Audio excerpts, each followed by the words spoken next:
现在有很多朋友问我，老魏，我来越南做点什么？我适合做什么？其实我想给你回答的是，我怎么知道你做什么？我对你的过去不了解，对你的现在不了解。我能给你的建议就是，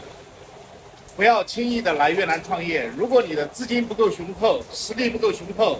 又没有工厂，又没有财团支持，那你就不要来越南，因为越南真的不适合你个人来创业。给我留言最多的是，我想来越南开一个中餐厅，或者想来越南开一个什么什么小餐厅啊，什么这种呢？我给你的意见就是，不要轻易的过来，不要轻易的过来。那你看着很多在越南的中餐厅做的确实不错，但是做的不错的无外乎这几类，我给大家细说一下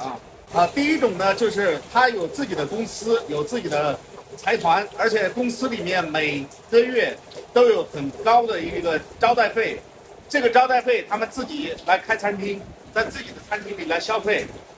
他无所谓盈利还是不盈利，这样的餐厅在越南比较多，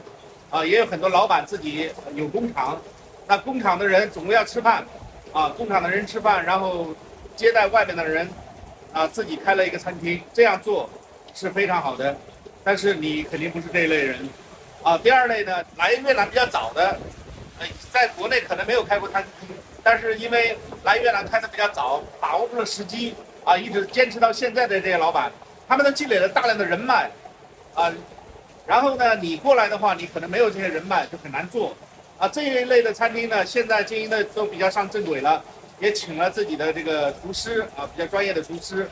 做出了自己的口碑，现在做的有很多是不错的。还有一种呢是夫妻店，夫妻店最典型的是中越夫妻，中国老公在后厨，然后越南老婆来管理，就是越南老婆，因为她本身是越南人，管理越南人相对比较方便，然后再请个中国的师傅，他只要能保证菜品，这个员工管理好，这个也是非常容易成功的，这个你具不具备？另外一块呢，就是说你有拿手的菜，你自己本身就是厨师，那你来了越南开一个餐厅。但是这个餐厅呢，你经营起来会很累，如果有越南朋友帮你还好，没有越南朋友帮你，你非常非常难做。所以来越南开餐厅，我真的不建议大家来。如果你非得要来，你一定要有自己的拿手的绝活。在越南最难的现在是获客，特别是在平阳这边平阳这边你获客是非常难的，因为你开一个餐厅以后，如果你做的味道一般般，价格也比较贵，那客人有的来了一次以后你很大一片的客人就没了，到你这儿吃一次两次之后就再也不来了，你慢慢就等着你的这个餐厅慢慢的倒闭，这是非常残酷的现实。你不要以为来越南投资好投资，其实别的行业也是一样，也是非常卷的。我真的不建议你资金不多的情况下来到越南，